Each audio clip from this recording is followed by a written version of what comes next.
Praise the lord. ఈరోజు దేవుని వాగ్దానము, పిల్లలారా, మీరు వచ్చిన మాట వినుడి, యెహోవా యందలి భయభక్తులు మీకు నేర్పెదను. కీర్తనల గ్రంథము 34వ అధ్యాయము 11వ వచనము. సహోదరి సహోదరులారా, ఈ వాక్యం ఒక తండ్రి లేదా గురువు తన పిల్లలను లేదా శిష్యులను ప్రేమతో పిలిచి వారికి జీవితంలో అత్యంత విలువైన పాఠాన్ని నేర్పడానికి సిద్ధంగా ఉన్నట్లు తెలియజేస్తుంది. ఇక్కడ పిల్లలారా, మీరు వచ్చి నా మాట వినుడి అని ఉంది. ఇది ఆత్మీయ ఉపదేశానికి ఆహ్వానం. అంటే పిల్లలారా అని సంబోధించడం కేవలం చిన్నపిల్లలనే కాదు, ఉపదేశం ఇవ్వబోతున్న వ్యక్తికి శిష్యులుగా మార్గదర్శకత్వం కోరేవారిగా ఉన్న వారందరినీ ఉద్దేశించి చెప్పడం జరిగింది. మీరు వచ్చి నా మాట వినుడి అని అన్నాడు. మీరు వచ్చి అంటే శారీరకంగా దగ్గరగా రావడంతో పాటు మానసికంగా మరియు ఆత్మీయంగా ఉపదేశం ఇవ్వబోయే వ్యక్తికి తమ దృష్టిని కేంద్రీకరించడం, నేర్చుకోవడానికి సుముఖత చూపడం. నా మాట వినుడి అంటే కేవలం మాటలు వినడం కాదు, వాటిని గ్రహించడం, అర్థం చేసుకోవడం మరియు అనుసరించడానికి సిద్ధంగా ఉండడం. ఉపదేశకుడు చెప్పే ముఖ్యమైన విషయానికి పూర్తి శ్రద్ధ ఇవ్వమని అడగడం. సంక్షిప్తంగా చెప్పాలంటే ఇది ఉపదేశకుడి జ్ఞానాన్ని వినడానికి వినయంతో కూడిన ఆహ్వానం. ఇక్కడ యెహోవా యందలి భయభక్తులు మీకు నేర్పెదను అని అన్నాడు. నేర్పెదను అంటే ఈ భయభక్తులు సహజంగా రావు. అవి ఉపదేశం, అభ్యాసం మరియు మార్గదర్శకత్వం ద్వారా నేర్చుకోవలసిన విలువలు అని అర్థం. యెహోవా యందు భయభక్తులు అనేది ప్రతి చిన్న నిర్ణయంలోనూ, మాటలోనూ, క్రియలోనూ వ్యక్తమయ్యే ఒక సమగ్ర జీవన విధానం.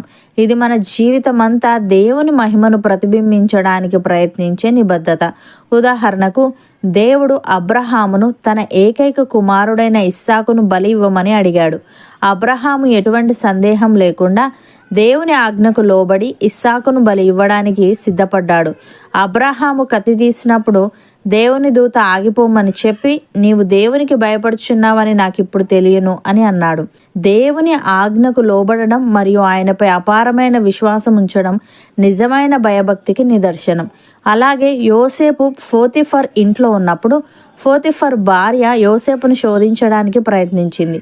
యోసేపు ఆ పాపానికి లొంగకుండా, నేను ఇంత ఘోరమైన దుష్కార్యము చేసి దేవునికి విరోధముగా ఎలాగూ పాపము కట్టుకొందును అని అన్నాడు. దేవుడు చూస్తున్నాడు మరియు ఆయన పరిశుద్ధుడు అనే జ్ఞానం పాపానికి దూరంగా ఉండటానికి శక్తిని ఇస్తుంది. ఈ దైవ భయం ఎవరూ లేకపోయినా దేవుని పట్ల విధేయత చూపేలా చేస్తుంది. ప్రియులారా, యెహోవా యందలి భయభక్తులు అనేది ఒకరి జీవితంలోని ప్రతి నిర్ణయాన్ని, ప్రమాదాన్ని మరియు సవాలును ప్రభావితం చేసే లోతైన మరియు క్రియాత్మకమైన విషయం. యెహోవా యందు భయభక్తులతో జీవించడం అనేది మంచి జీవితానికి, దీర్ఘాయుష్యుకు మరియు రక్షణకు ఆధారం. ఈ భయభక్తులు నేర్చుకున్న వారే లోకంలో ఆశీర్వాదం పొందుతారు. కాబట్టి మనం వినయంగా దేవుని వైపు తిరిగి ఆయన చెప్పేది శ్రద్ధగా విని ఆయనను గౌరవించే జీవితాన్ని జీవించాలి. భక్తుడు ఈ విధంగా అంటున్నాడు, కుమారులారా, తండ్రి ఉపదేశము వినుడి, మీరు వివేకము నొందునట్లు ఆలకించుడి. నేను మీకు సదుపదేశము చేసేదను, నా బోధను త్రోసివేయకుడి. నా తండ్రికి నేను కుమారుడుగా నుంటిని, నా తల్లి దృష్టికి నేను సుకుమారుడనైన ఏక కుమారుడనై ఉంటిని.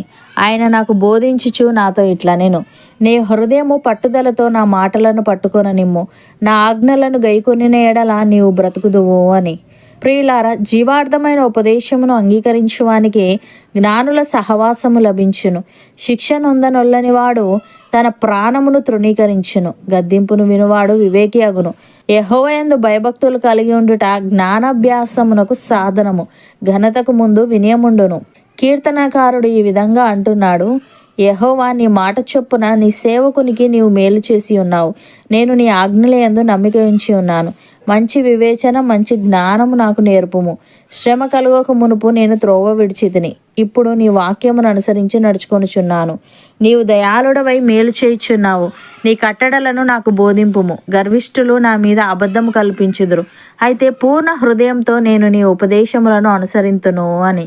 సహోదరి సహోదరులారా, మనము దేవుని కొరకు ఫలమును ఫలించినట్లు మృతులలో నుండి లేపబడిన క్రీస్తు అని వేరొకరిని చేరుటకై మనమును ఆయన శరీరము ద్వారా ధర్మశాస్త్రము విషయమై మృతులమైతిమి.